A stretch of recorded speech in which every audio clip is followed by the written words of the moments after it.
Welcome to Come Follow Me, week 23, where we take on from Mosiah chapter 29 through to Alma chapter 4. And Mosiah 29 is really a treatise against kings and the idea that elected government officials like judges are a better means to rule people and for them to have freedom. And this really epitomizes the early 19th century environment that Joseph Smith was in, where there was this transition from a kingship in the Americas through to a governing republic. And we see the same idea in Mosiah chapter 29 when Alma refuses to be king because kings can be wicked, and when there are wicked kings, it causes the whole people to sin. And he's going to use the same argument in Mosiah chapter 29, but he's going to expand it to include a whole lot more, including voting rights and the ability for people to determine their own destiny. There is lots of great stuff in this chapter, and one of the really interesting things you see is the idea that kings can be unrighteous, also that they can change their mind, and this could cause serious problems for people. Verse 7 has this interesting commentary about the idea that sons of kings can get angry and draw people away. And this may have been what was originally in the original manuscript, but of course we lost that part because we see it in Ether, these same kinds of understandings. And King Mosiah puts forth the idea that they should be judges because none of his sons want to be king and anybody else might cause problems.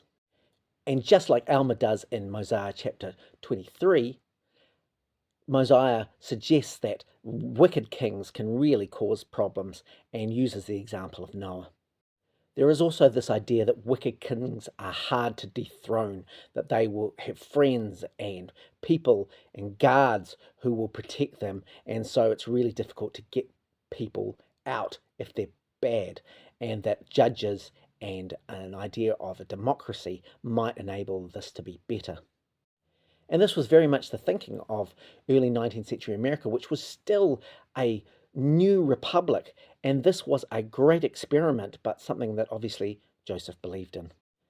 And chapter 29 sets up the idea of the voice of the people, the idea that you will vote and you will be able to determine your own destiny. And this was revolutionary, of course, in the world at the time because there weren't many ideas of republics or democracies, and yet here this early American democracy is being touted as the thing of the future. The idea of majority rules and that these people will keep peace and order and are more likely to be a stable government. This was a really revolutionary idea. And Mosiah puts forth the idea of lower judges and higher judges, so there are checks and balances in this system, which is not unlike the Republic of the United States. And this was so that people would have liberty, so that they would be able to determine their own destiny. This was fabulous. And we see the idea that King Mosiah wrote to the people and talked about the troubles of a righteous king.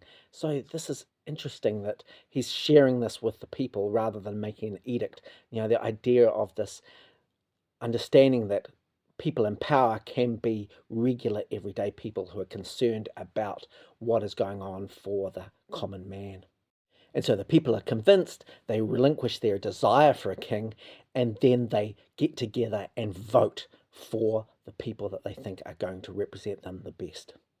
And because Mosiah has done this for them, they think he's the best. And this really mirrors George Washington, who people wanted him to be king after the American Revolution, and yet he said, no, this is not how it should be, that we should have a system of elected officials, that there should be term limits, that no person should be above another, that there's not a position where people should not be able to determine their own independence and liberty and destiny. And then Alma the Younger is chosen as the first chief judge, and Alma the Elder and also Mosiah die. Alma chapter 1 begins with Alma the Younger in his role as chief judge, and he's going to have to contend with what that means when people are brought to him, and he's going to have to understand how to deal with them. One of the interesting things we see in the book of Alma at the beginning is this headings. We've talked about this many times before, the idea that this is the outline for the chapter ahead, not a summary of what has happened. And you can see this in these texts because, of course, this is very general and it doesn't actually comprise what happens in the book of Alma going forward, but it is kind of an outline to give Joseph an idea of what he needs to hit in terms of his points. And the first thing that it's talked about is this idea of people who are coming in with differing ideas about God and how that manifests in the community. Preaching about God, but also declaring that every priest and teacher become popular and not labor with their hands, but be taken care of by the people. So this is the idea of priestcrafts, and this is something that the Book of Mormon teaches vehemently against, and we're going to hear about this guy called Nehor, who was the epitome of this. And one of his terrible doctrines is that all mankind will be saved at the last day and they don't need to worry. And this is a predominant idea in early 19th century America that Joseph Smith was very familiar with, called universalism, because his father was a universalist and believed that everybody, despite what was going to happen, would eventually be saved. It seems at this point that Joseph had renounced this universalism in his life and had looked towards a more Calvinist, prescriptive gospel. And one of the things he's teaching against is this idea of costly apparel, and this is going to come up many times, just in this particular chapter, but across the whole of the Book of Mormon, and that the establishment of a church which is against the doctrines of the real church. And we understand this idea of Gideon, who's a defender of the faith, who contends against Nehor. And really, if we're looking at Gideon as Joseph Smith's mother, who is a Calvinist, who's looking at this prescriptive gospel, and his father, who is a universalist, this is the idea that his mother is now getting the upper hand in his understanding of God. But Nehor slays Gideon, and he's brought before the law. He's brought before Alma to be judged. And Alma the Younger is just another version of Joseph Smith, and he's judging between his parents, Gideon and Nehor. And the idea that Nehor is using the sword or using his might to enforce his will and his doctrine and belief. And so he must die. But killing Nehor, or universalism, doesn't stop the spread of it throughout the land, and there are many who are contending, and those contentions are coming to blows. But Alma is advocating for an equality, the idea that the preacher is not greater than the hearer, so that you get this idea that people are supposed to give of themselves, and especially give to the poor, who Joseph Smith is, and the idea that people should be taken care of in their needs, even if they're not members of the church. And we see again this idea of costly apparel being this determinator that you can tell whether somebody is righteous or not just because of how they're wearing their clothes. And even when the people of God are becoming more prosperous and they have plenty and they're utilizing silk and linen, which is anachronistic, they're using it as homely cloth, the idea that they're not going above and beyond or excess, and they're using their prosperous circumstances to bless the lives of those who are in need.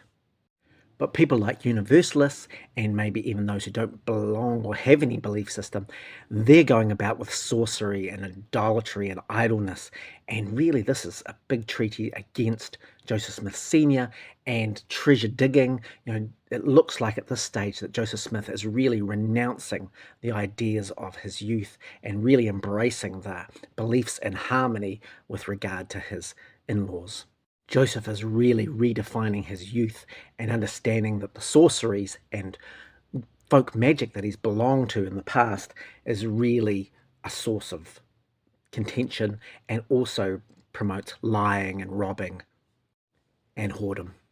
So Joseph is telling us a lot about his family circumstances in this particular chapter and his distance that he's making from his father's past to his now present. In Alma chapter 2, we have a constitutional crisis. where there are some factions of the population who want a king and Amaleki who wants to be king, and so this changes the dynamics of the political system. This also causes a war. And if you see a lot of things that are reminiscent of Mosiah's chapter 9 and 10, you're not mistaken. There are some really close elements to that narrative story around righteousness and war and defeat and fighting against the Lamanites. Joseph is using the same story arc to tell a very similar new story. The chapter begins with Amaleki, who is a wise man and cunning, and he's of the same order of people as Nehor was. And this is a universalist, right? And they're fighting against the established Christian norm. And they also want to have a king, because kings are powerful, they represent, and of course, democracy in America is a new experiment. Nobody knows quite how it's going to turn out. But this needs to be established by the voice of the people, and this is repeated a number of times. The idea of voting, the idea of bringing forth your understanding, even contention, which in this particular verse, in verse 5, is described as wonderful, I guess because the idea that people are exercising their free will to be able to have a voice. And they cast in their voices, which presumably means voting, and the vote comes in against Amaleki. But his people don't want to accept that, so they make him king anyway. And when he's made king, he gets his people to take up arms because they're going to want to overcome the greater portion of the people and put them under bondage. And so we see the same idea of kings always wanting power, putting people under bondage, and this is written into this constitutional crisis. But Alma defends them, arms them, and you see that same logical progression that you see in Mosiah chapter 9 and 10 about swords and arrows and bows and cimenters and stones and slings. But Alma being the chief judge, the governor, but also effectively the prophet, so he's kind of a prophet military leader, he leads them to a great slaughter of the Amalekites. But Amaleki flees and defects to the Lamanites and then uses them to fight against Alma and the Nephites. But Alma's a man of God, and the Lord is strengthening him, and he prays, and the Lord gives him strength to fight and defeat Amaleki. And then there's a great slaughter. Lamanites are killed all over the place, thousands of them, and so much that they use them to provide a bridge over the river.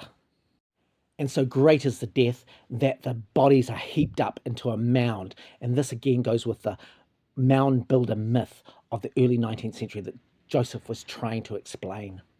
And you see the same idea of these wild beasts infesting the land and the wilderness nearby. So it's again that same theme coming up. And it's really interesting to know that Isaac Hale in Harmony, Pennsylvania, was a great hunter. That was his thing. And so there were some great places to hunt nearby. So again, this identifies Zarahemla as effectively Harmony, Pennsylvania. And this constitutional crisis happened in America because even after the Revolutionary War, people still wanted a monarch, someone powerful, someone aligned with Europe and particularly with Britain. And so there were kingmen, and we're going to learn a lot more about them in the later part of Alma. But the idea that people were still on the idea of having a monarchy, and they fought against those who were free men. And so this really wasn't resolved in America till the War of 1812, which is also dubbed the Second Revolutionary War. Alma chapter 3 seeks to identify and explain the wickedness of the people, particularly those Nephites who are defecting and also the Lamanites, and to give them a context in this world of Native Americans. And it does this by identifying the Lamanites as brown and dirty and the Amalekites as being light and fair but willing to mark themselves in a way that makes them filthy. And first off, you'll see that there's just so many parallels between Mosiah chapter 10 and this chapter, particularly explaining the Lamanites and the traditions and also the numbers that are dead. Like it's just a repetition of exactly what it was talked about in Mosiah 10. And then there's an explanation of the Amalekites and the Lamanites and the ways that they distinguish themselves, but also how they are cursed. And this is the most problematic aspect of the Book of Mormon, the idea that the Lamanites, the Native Americans, have taken on this brown skin because they are unrighteous and have been cursed by God. And even more problematic is the idea that this mark has been set on them so they won't intermarry. And this is labelled a number of times. It suggests that Native Americans are responsible for their dark skin, and that dark skin is a really good indicator of their worthiness, and that other people can also mark themselves in such a way that they can show that they're also unworthy. And we see that same kind of idea that those people who have followed God and the commandments are Nephites, and those who have separated themselves and follow false traditions are Lamanites. The us and them scenario that steeps the Book of Mormon in a racial way. And verse 13 is interesting because it shows that there are these narratives that Joseph Smith are going on about and sidetracks that he needs to come back from. And this is a very oratory style of performance, not a written down summary of what has happened in a historical way. And Joseph just belabors this point about a curse and the idea of a separation because of the curse. And that open rebellion also incurs a curse. And the worst part about this is, of course, this justifies genocide. It justifies the genocide of the Native American people, but also allows for the idea that if somebody is against you and you can determine that they are also against God, you are within your rights to take them out. Alma chapter 4 focuses on pride because within a couple of years things change dramatically for the people, and this has a major effect on what's happening for the Nephites. So one of the first things that happens, of course, is that because of this war and all of the death and destruction, people are awakened to their duty. And this means that they repent and the church prospers. People are baptized in large numbers. And with all this prosperity, within a year, it changes completely. People become proud. They've got riches and great clothing. And even though they've got this because of their industry, it's now separating them. The people of the church are lifted up in pride, and they've got their heart set upon riches. And then, of course, there's going to be contentions among the people of the church. The wickedness of the church becomes a stumbling block to those people who are not even members, and the pride that they're lifting themselves up on, they're turning their backs on the naked and the hungry and the people who need it. So Alma has to do something about this, and he decides that he can't be the lawmaker and the prophet at the same time, so he appoints somebody else to be the chief judge, and they get elected, and he then fills the role of the priest of the church. And Alma uses his position as chief priest of the church and his testimony to help stir people up in remembrance of their duty and to help them to repent. And this idea of a pride cycle, the idea that people can go from one particular circumstance to another quite quickly, and particularly if they have got some means and then they're not sharing, that it can change the fortunes of what's going on, is really what's happening to Joseph in his own life, in his own family. And he's seen these booms and busts as his family have gone through these trials. And some of them are related to other people, but many of them he seems to ascribe to the people involved, particularly his father. And the idea that you could have something and get ahead of yourself, and then this causes you to falter and to not look out for others. In reality, this is a lot more complex. And poverty, of course, has its own problems where you might just get out of poverty, but seemingly insignificant things can change your fortunes dramatically very quickly. Of course, if you've got lots of means and things happen that are difficult, you're going to weather them better. So this pride cycle is really steeped in Joseph's poverty and his explanation of it, but also it's kind of a bit of a red herring because it doesn't explain what's actually going on very well.